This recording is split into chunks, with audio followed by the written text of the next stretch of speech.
ทักทายสบายดีทุกคนพ่อกับแม่คอมคือเก่าทางช่อง YouTube คอมมีลูกสาวนา เท่าแม่เพิ่นก็หากะคัดชันเบิ่งกบเบิ่งอึ่ง พอคอมเป็นย่างอึ่งขึ้นนี่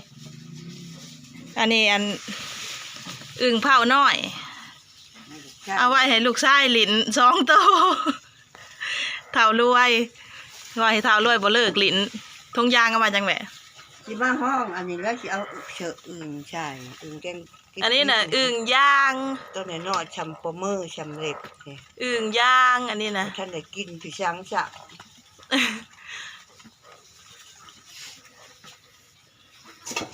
โอ้ย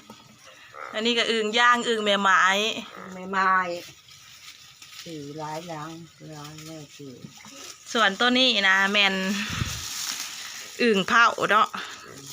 อึ่งเผาทั้งไข่ทั้งบ่ไข่ร่วมกันเบิ่งเนี่ยไข่พะนะอุลุเอเล่อยู่อึ่งเผาอึ่งย่างอึ่งแม่หมายร่วมใส่กันเลยตรงนี่2 โลไปให้อัน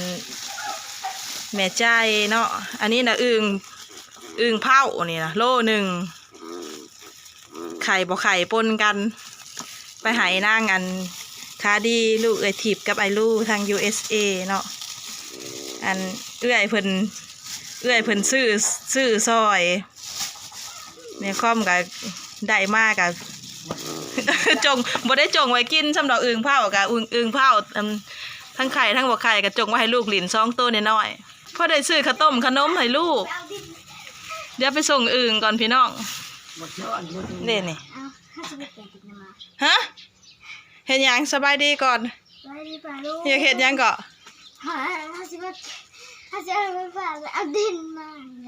อยู่ใส่หลอกเห็นนั่นเด้แม่ไปส่งอึ่งก่อนอยู่น้องแตะนี่เอ้าสิมนออกแล้วเฮ้ยคือหูดีแต่มาทางออกไปแม่เอาไปส่งก่อนนั่นเดี๋ยวดูกันอยู่ใส่หลอกเข็นนั่นเด้สิไปหาน้อยกูบ่ได้สิให้เอาลายไม่ทองบ่ได้ให้เอาลายซ้ำถ้วยหนึ่งนี่นะห้ามสิไปยู่จนว่าสิไปใส่โหลดพี่แซงเป็นขู่ก็ได้ว่าติดหนีห้าวสันดอกคนนะหายแล้วอึ่งมาส่ง210,000โดยคนน่ะเธอมาหายลายเธอระบาดนี่เพิ่นให้โอ้เอื้อยนะบ่ขอบใจหลายๆเด้อเอื้อยสุขภาพแข็งแรงเด้อพ่อแม่หมูทองผู้ซื้ออื่นมากินกับโดยเวลาผู้ซื้อกินก็บ่ได้กินบ่ได้บ่คืนนี่นะบ่ได้บ่ได้ไปบ่มีผู้หาเด้เราก็บ่มีผู้สอนผู้ชายแม่นเฮาไปอยู่เฮือนกับหลานแม่นขอบใจหลายๆโดยสับน้ำสู้เด้อจ้าถูกแหละพอดีหายแล้วเอื้อยหายแล้วคุณนะเป็นห่วงเป็นใยเนาะเอื้อยหายแล้วหายแล้วเด้อผู้เจ้าของผู้ซื้ออึ่งผู้ซื้ออึ่งกับญาติผู้ขายอึ่งบ่ได้เงินแวบอยู่ผู้ญาติผู้กินอึ่งติดหนีเงินเพิ่นนั่นแหละเอาให้พี่น้องโดยเงินเพิ่นให้ค่าอึ่งเด้อโดยขอบใจคือกันบุญขับน้ำสู้เด้อ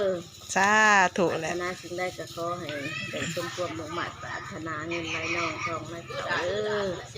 ถ้ามันไม่ได้ก็สิบ่ได้คิดอื่นบ่มีผู้สอบผู้หาเนาะเอื้อยได้เลยเด้อเอื้อยได้เลยเด้ออึ่งนะยอมแล้วรอบนี้จักแลกันพ้นตกรอบหน้าแม่ต้องผมมาส่งกันทำน้ำสู้เด้อจ้าถูกแหละมีแห้งคือกันใหญ่ได้เลยโดยมีตัวใหญ่กับตัวไข่ตัวนี้นะมาเอเล่อยู่อึ่งมาส่งให้อันขาดีกับแพนนี่เป็นสบายดีละสบายดีลูกมานอนน้ำป้าฮุบมากเอาอยู่พุ่นน่ะบ่มีผู้อยู่แล้ววันนี้นะยากเนาะยากฮุบไปฮุบมา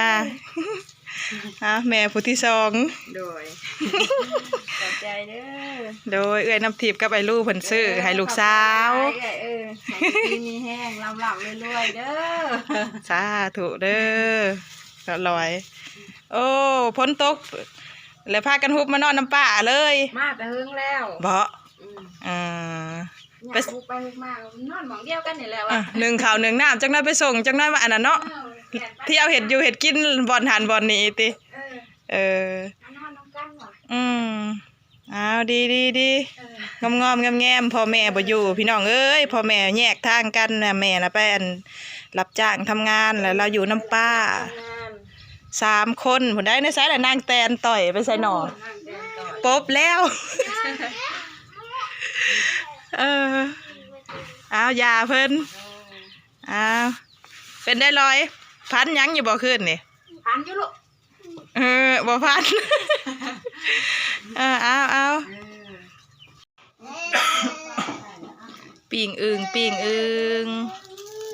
อันนี้อึ่งแม่หมายเนาะอึ่งแม่หมายมีทั้งโตไข่ทั้งโตบ่ไข่เดี๋ยวเปิดมาเลย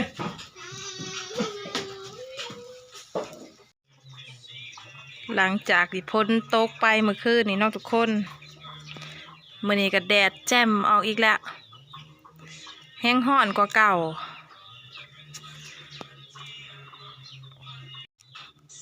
สำหรับคลิปนี้ก็ขอบใจไปทางเอื้อยนำทิพย์เด้อทุกคน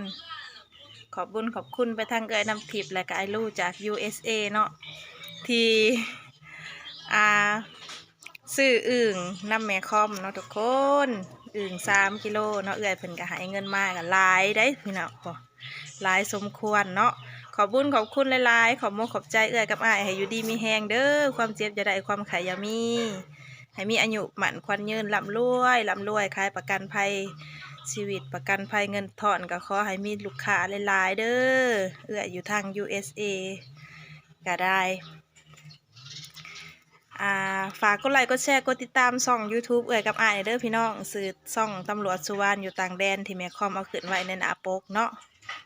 ในหน้าปกคลิปหั่นละขอบใจหลายๆส่งอึ่งมาเป็นทีเหียบห้อยเนาะปิ้งกินข้าวเช้ากับปิ้งอึ่งแล้วเป็นทีเหียบห้อยอีก เอาพบกันคลิปหน้าพี่น้องขอบคุณทุกคนที่เข้ามาติดตามและก็รับชมเป็นกำลังแห่งใจเด้อสำหรับคลิปนี้สบายดี